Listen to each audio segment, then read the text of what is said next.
कति वर्ष हुनुभयो आमा 80 वर्ष हुनुभयो 80 वर्ष यो जार्मेको म सबैले जार्मेको भनेर मैले गाली गर्दै थियो अहिलेसम्म त राम्रै छ भन्छ पहिलाको मान्छेहरू विश्वास गर्ने चैतमा जन्मेको चाहिँ नराम्रो नराम्रो हुने भन्ने कसले गाली गर्नुहुन्छ चैतमा जन्मियो भनेर हाम्रो हजुरआमाहरू के चैतमा जन्मेर भनेर गाली गर्दैछु मैले हजुरलाई किन चैतमा आजै म भाँचेको छ उनीहरू पो मरेर गयो हो त हो भनेपछि चैतमा जन्मिनु हुँदैन थियो छोरी मान्छे कि छोरा पनि के भन्ने थियो पहिला खै हो त्यसो भन्छ के भयो आजै त मेरो 5 वटा बच्चा भएको सासुबुढीले कति किसी गरेको थियो कि मैले भनेपछि चैतमा जन्मेको मान्छे राम्रो हुँदैन यताउति भन्ने त्यो अहिले छोराछोरी सबैको राम्रो हुनुहुन्छ सबैको राम्रो छ कन्ची पनि हो त्यतै गएको छ कन्ची छोरी आमा 80 वर्ष हुनुभयो 80 वर्ष ठक्कै भयो चैतबाट घर कलममा हो है सिक्रियो मेरो मूल गात चाहिँ तल्लो सिक्यो बुवा कता हुनुहुन्छ बुवा स्वर्ग गएको स्वर्ग जानुभयो कति वर्ष भयो म 80 वर्ष भयो ए हजुर 80 हुनुभयो बुवा कति वर्षको हुनुहुन्थ्यो कहिले बित्नु मभन्दा पछि यतै हो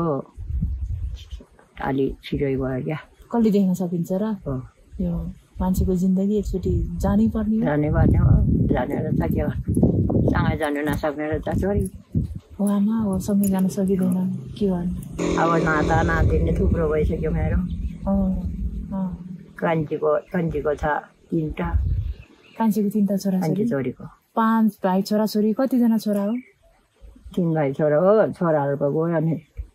एउटा छोरा छ कार्बोटेतिर बस ए अहिले घरमा आमा र को हुनुहुन्छ कान्छी छोरी बस्छ कान्छी छोरी हुनुहुन्छ त्यसपछि पहिला चाहिँ जन्मिँदाखेरि चैतमा जन्मियो नराम्रो हुन्छ यताउति भन्ने चलन त्यसो भन्ने थियो हाम्रो सासुबुढीले मलाई चैते भन्ने चैत जन्मेको भनेर त्यही गाली गरेको थियो मैले के अन्त सबैलाई राम्रै भयो आफू पनि अहिले बाँचेकै छ 80 वर्ष हो आफै गरेर खानुहुन्छ आफैले गरेर खाएर छ गाई बस्तु पाल्नु भएको छ अझै गाई र पारा त बाँधिरहेको भयो अब बाख्रा पो चराउने कि तिनीहरू पो चराउने म उनीहरू सुत्दै हिँड्यो हो ज्वाइँ उता उनीहरूको घरतिर गएको थियो आएकै छैन हजुरको नाम चाहिँ के भन्नुभयो आमा मेरो हजुरको नाम राममाया के हो राममाया जिरेल हो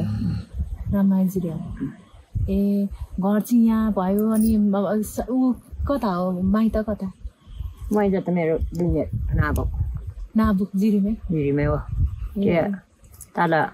अस्पताल बनाली माथि पर्छ माइती त मेरो माइती अनि यहीँ बसेर 80 वर्ष बिताउनु भयो कति वर्षको उमेरमा बिहे गर्नु भएको थियो बिहे त अब कति वर्षमा गरेँ कि बिर्सिहाल्यो मैले सानै हुनुहुन्थ्यो सानोमा ल्याएको मैले मागेर हुन्छ भाइर ल्याएको जमाना भाग्ने चलन हो ए अनि त्यतिखेर कस्तो लाग्थ्यो बुवालाई त मन पराएर बिहे गर्नु भएको कि अनि त्यतिकै उठाएर मन परि नपरि नि उठाएर मन पराएर ल्याएको क्या सानो डल्ली थियो म यत्रो त्यही जिरोमा सबै कुल्ली काम गर्थ्यो क्या अनि म त्यतै मन परेर त्यतै भएर हिँड्यो सानो उमेरको हुनुहुन्थ्यो म सानो उमेरको थियो सानो उमेरको तिनीहरू हाम्रो जान त जेठो हो नि धेरै मभन्दा सानो उमेरको थियो म चाहिँ बुवा चाहिँ जेठो हुनुहुन्थ्यो ए त्यो उता आउँदाखेरि भगाएर लानु भयो मन पराएरै हो त्यो बेलामा मन पराएर ल्याएको तिनीहरूले अनि बुवाले चाहिँ आमालाई चाहिँ बुवा मन परेको थियो कि थिएन अलि ठुलो थियो तिनीहरू भन्दा के पर्थ्यो मैले मन परेको थिएन बुवा मन पराएन नपराएन अब कुल्ली काम गर्दै थियो त्यतैसँगै त्यतै भएर ल्याएको मैले बगाएर अहिले भनेपछि अहिले बुढेसकाल लागिसक्यो बुवा बित्नुभयो होइन जसो तसो जिन्दगी बित्यो हो आमालाई पहिला 80 पुग्यो नि म 80 वर्ष 80 हुनुभयो पहिलाको के कुराको याद आउँछ आमा तपाईँलाई सानो हुँदाको अनि बिहे गर्दाको चाहिँको त्यो बिर्सिन नसक्ने तपाईँले अहिलेसम्म पनि सम्झिने ठ्याक्क के कुराको चाहिँ याद आउँछ आमा हजुरलाई ठिकै भयो यस्तो भयो त्यति बेला क्या अहिले सम्झिँदा पनि हाँस उठ्ने कुराहरू त्यो बुबासँग बिहे गर्दाको कुराहरू चाहिँ के छ हामीलाई सुनाउनुहोस् न कस्तो छ कथा जस्तो के गरेर ल्यायो के गरेर ल्यायो सानो देउमा बजाली अनि बुवाहरू उता आउनुहुन्थ्यो कहाँ गएर अन्त हाम्रो पनि झेक्न आयो हाम्रो कान्छी त त्यही हो खाएर बस्छ हो मलाई त रिस मात्रै हुन्छ च्याङ्रेसी भनेपछि भुरुक्का हुन्छ च्याङ्ग्रोसीले खानुहुन्छ अन्त च्याङ्रेसी खान्छ के गर्नु हाम्रो अब जात खानै पर्यो खाने जात हो खान्छ खानु पर्यो हजुर आमा खानुहुन्छ गुन्ना खान्छु म पनि थोरै थोरै खानुहुन्छ थोरै थोरै खान्छु म हेर्दा त अनि भेट्यो भने खान्छु म खोजेर खानु जाँदैन 80 वर्षको मान्छे अहिले पनि हट्टाखट्टा अलिकति खाइलाग्दो हुनुहुन्छ क्या कहाँ खाइलाग्दो नै अब त छोरी यस्तो भइसक्यो भन्नु लाग्यो यहाँको मालको बारी यताबाट यताबाट बुझेर उयो पहिरो भएर बुझेर तल सिक्री पुऱ्याउँथेँ मैले भारी बोक्नु पर्थ्यो पहिला मालको बारी त तल पुऱ्याउँथेँ मल लिएर जाने आलु रोप्न अनि फेरि आलु रोप्नु मकै छार्नु तल पुऱ्याउँथेँ मा आजकल पो पुऱ्याउँदैन अब अहिलेको बुढाहरू त अब त्यो गर्न छोडिहाल्यो अब अहिलेको बच्चाहरू बुहारी मैले छ तल जेठी बुहारी काठमाडौँतिर बस्छ छोराछोराहरू पनि उतै छ काठमाडौँ उतै बस्छ जेठी बुहारी अहिले आमा र छोरी मात्रै यहाँ हुनुहुन्छ हजुर र हजुरको छोरी मात्रै ज्वाइँ पनि यतै हुन्छ कस्तो दुःख थियो नि त्यति बेला मालको बारी बोक्नु पर्ने यहाँबाट तलबाट यहाँ ससुरा बुवा हुन्थ्यो ससुरा बुबाले रातभरि त्यति बेला नाम्नेर थिएन नगाटा थिएन रातभरि पिन्यो कुटेर पिन्यो अनि बिहान उज्यालो हुँदाखेरि त म त यहाँ पो बोक्थ्यो पहिला त के जातोमा पिनेर ढिलो खानुपर्ने जाँतोमा पिनेर पिठो पिनेर खानुपर्ने त्यति बेला अहिले जहाँ पनि मेल्छ घट्टा छ मान्छे छैन मान्छेले पिन्नु पर्दैन अब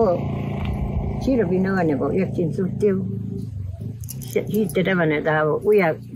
ससुरा बुवा हुन्थ्यो भने यहाँ पुऱ्याउनु पर्ने क्या पिठो पिनेर राति पिठो पिन्ने अनि भोलिपल्ट त्यही खाने फेरि भोलिपल्ट पिन्ने अनि भोलिपल्ट फेरि आफूले खानुलाई तल पिन्नुपर्ने दिनभरि बिहान आयो म यताबाट दिनभरि बच्चा बोकेर कोक्लोमा बच्चा बोकेर दिनभरि बस्तु चलाउँथेँ म यस्तो राम्रो थियो र कस्तो जङ्गल थियो अगाडि उताबाट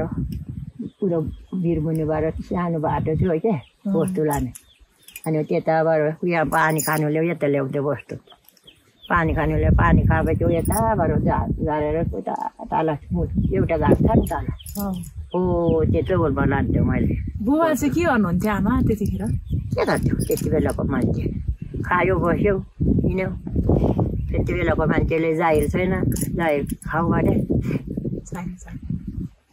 आजको मान्छेले पो जाहिर खान्छ घरमै किसान गर्नुहुन्थ्यो घरमै किसान गर्थ्यो यताबाट मालको बारी पुऱ्याउँथ्यो तलको नालको बारी जहाँ पुऱ्याउँथ्यो बस्तुलाई हो त्यस्तो त्यति बेला घरमै खेती किसानै गर्ने गाई बस्तु त थुप्रो हुन्थ्यो होला है थुप्रो थियो न अब छोरी कसले काट्ने अब त पहिला थुप्रो भयो अब नसकिने भयो नसकिने भयो त्यो पहिला नुन बोक्ने जमाना चाहिँ तपाईँहरूले भोग्नु परेको परेन आमा नुन बोकेर कहाँ कहाँ जानुपर्छ भन्ने चाहिँ नुन त मैले 1-2 चोटि हो कि ल्याएको उताबाट कुन ठाउँबाट के भन्छ त्यता त यताबाट गयो 2 दिन 3 दिन 4 दिनको 5 दिनको दिन पो यता पुऱ्याउँथ्यो नुन बोकेर गयो दुःख थियो नि दुःख थियो त्यति बेलाको अहिले पो सुक्खा छ अब घरमै पुऱ्याउँछ नुन खोर्सानी सबै कुरो तेल अहिले पो त्यति बेला खोज्नु जानुपर्ने क्या छोरी पसल बजार थिएन त्यस्तो गरेको दुःख गरेको छोरी मैले पो तपाईँलाई चाहिँ त्यो चैतमा जन्मेको कुरा जब गर्नुभयो नि तपाईँले सासु आमाले मात्रै भन्नुहुन्थ्यो कि अरूले पनि भन्नुहुन्थ्यो के थियो त्यो हाम्रो सासूले थियो त्यसो भन्थ्यो क्या चैतमा जन्मेको भनेर गाली गर्थ्यो क्या मैले अनि म चैतमा गरेर पनि खाँदै गरेर खाँदैछ त्यो बुढी पो गयो घाटो चैतमा जन्मे पनि जन्मे पनि म यहाँ बाजै छ छोराछोरी छ कान्छो छोरा काठमाडौँतिर छ मेरो चैतमा जन्मेको राम्रो हुँदैन भनेपछि बुवालाई पनि अर्को बिहे गर्नुपर्छ भनेर आमाले भन्नु भएन त्यतिखेर त्यस्तो पनि गर्ने चलन थियो होला माया गरेर ल्याएको मैले पनि त्यसले फाकै पुला ल्याएको केही भने छोड्नु भएन बुवा छोड्नु भएन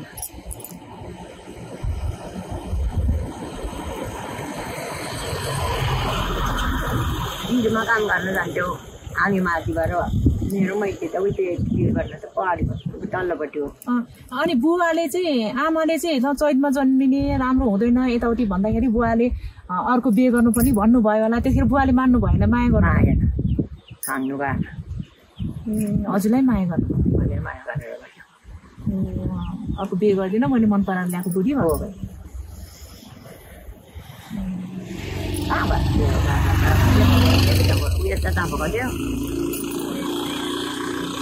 ओ बाह्र पो यता त्यो बिरको छेउतिर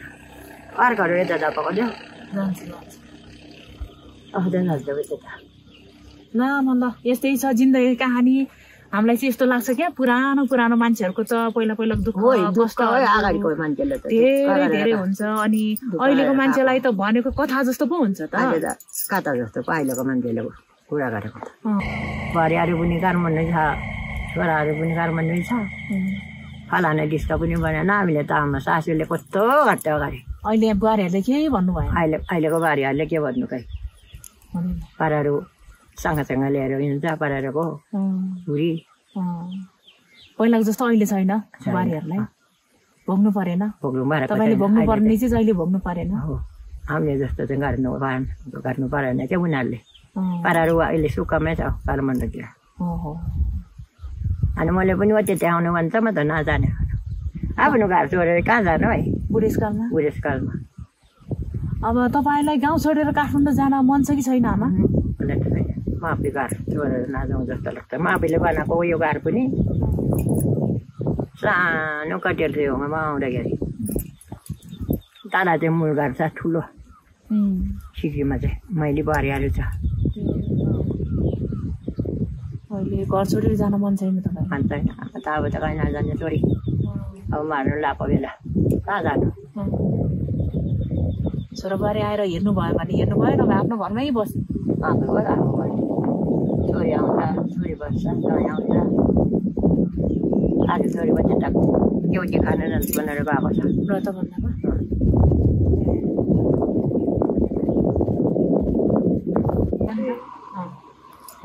बयासी वर्ष भयो छोरी